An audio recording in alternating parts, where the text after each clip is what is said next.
You know, there's something magical about gathering the people you love around a table, grandkids laughing, children sharing stories, maybe even a great aunt telling tales you've heard 100 times but never tire of.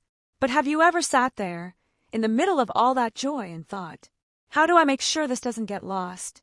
How do I keep these connections alive, even when I'm not here to hold them together? That's why today, we're talking about hosting a love and legacy gathering, a special kind of get-together designed to bridge generations, share wisdom, and create memories that outlast us. And the best part? It's not about fancy decorations or complicated plans. It's about focusing on what truly matters, the stories we tell, the love we share, and the legacy we leave behind. Now, I'll be walking you through 5 heartfelt themes to make your gathering meaningful. We'll start with the first 2 today, and I promise by the end, you'll feel ready to host something that'll have your family talking for years. Let's begin with the simplest yet most powerful tool we have: stories. Imagine this. Your grandchild asks, "What was life like when you were my age?"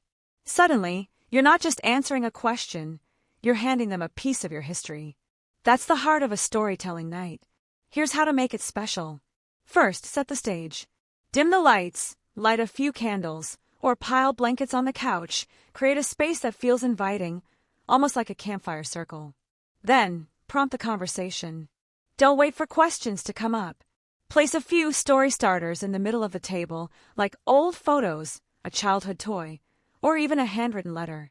This postcard, my father sent it to my mother during the war. It's not just paper, it's a love story, a history lesson, and a window into their courage.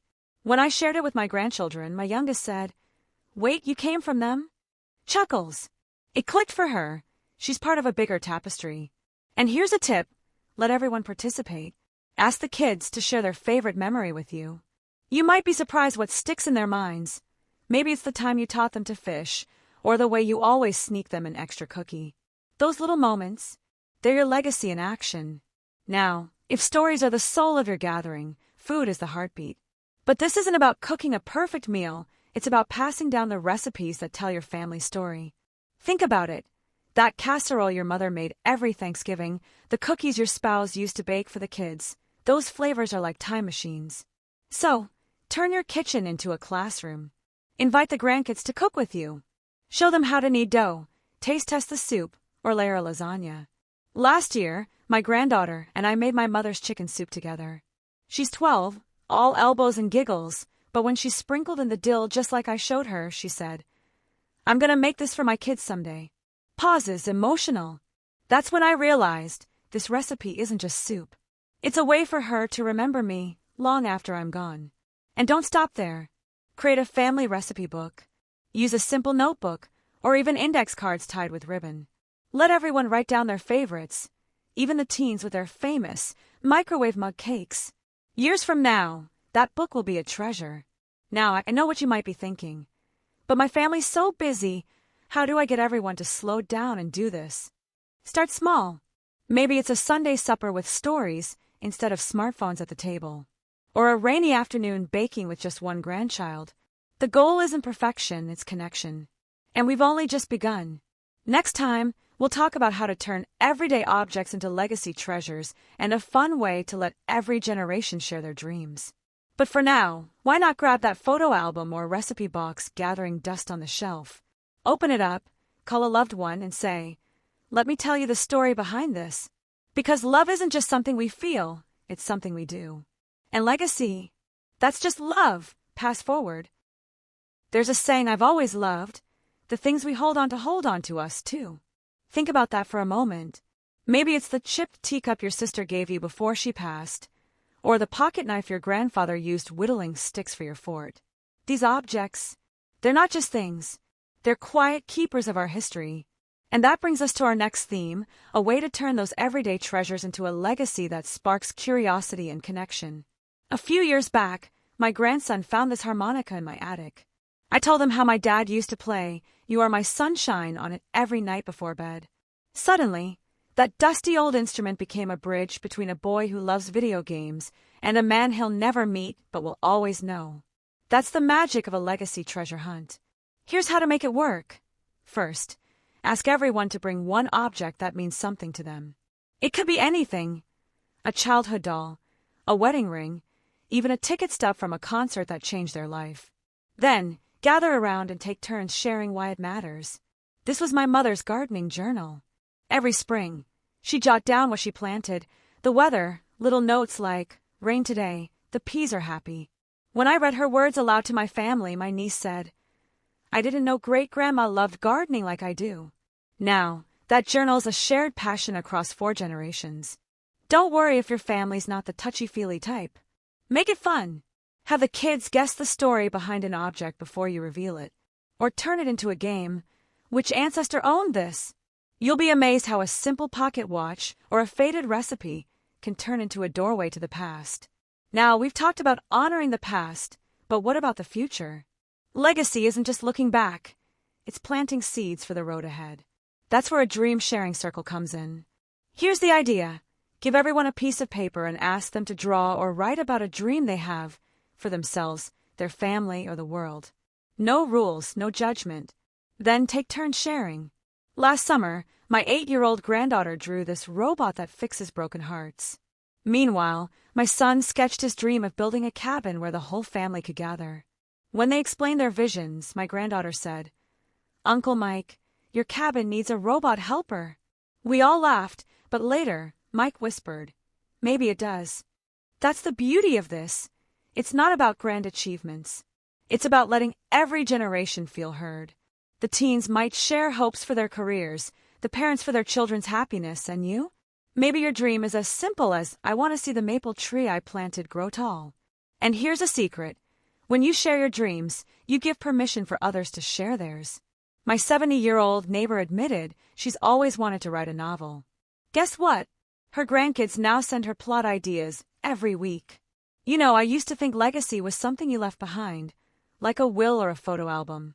But it's not. It's something you build together, stitch by stitch, story by story. Whether it's a harmonica, a handwritten dream, or a quiet afternoon listening to your grandson's big plans for that cabin in the woods, these are the moments that weave us into each other's lives. So why not set a date? Invite your crew over for lemonade and sandwiches, lay out those treasures in blank sheets of paper, and let the conversation flow. And if you're worried it'll feel awkward, trust me, the first laugh, the first, "I never knew that about you," that's when the magic happens. After all, a legacy isn't a single thread. It's the whole beautiful tapestry. A few summers ago, my family planted a tree in my granddaughter's yard.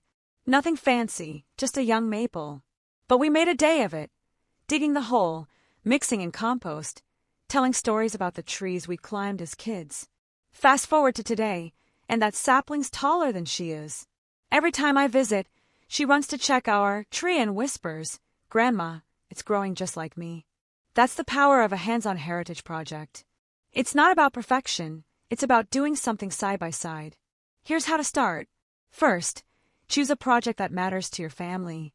Maybe it's planting a garden, painting a mural, knitting a quilt, or even building a memory bench for the backyard.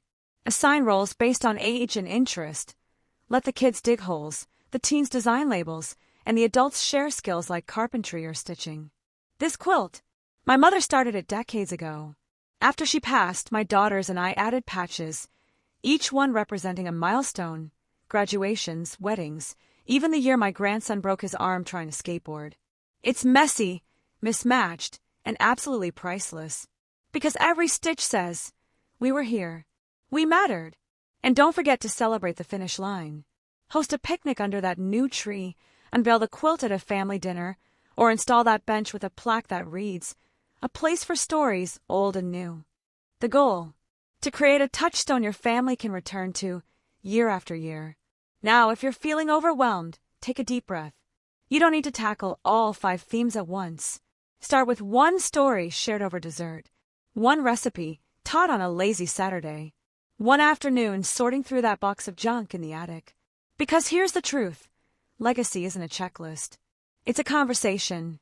Think about what we've covered: stories that turn memories into heirlooms, recipes that simmer with love and history, treasures that spark curiosity about who we come from, dreams that weave the past and future together, projects that leave a tangible mark on the world. Each of these is just a different way to say, "You belong." You're part of something bigger. I'll leave you with this. Last week, my 6-year-old great-grandson handed me a crayon drawing of our family tree. At the top he wrote, "Me. But also you." Isn't that what it's all about? We're not just passing down genes or china sets, we're passing down love. And love doesn't care if your hands shake or your stories ramble. It just wants to be shared. So go on, invite them over. Burn the casserole. Forget the punchline to your best joke. Let the kids get paint on the walls. Because decades from now, they won't remember the mess. They'll remember you, the way your eyes crinkled when you laughed, the way you always saved them the last bite of pie, the way you made them feel like they mattered. Your legacy isn't someday. It's today. It's the love you pour into the world, one gathering, one story, one seedling at a time. Here's to your story, your love, and the legacy that lives on, long after the last cookie's crumbs are gone.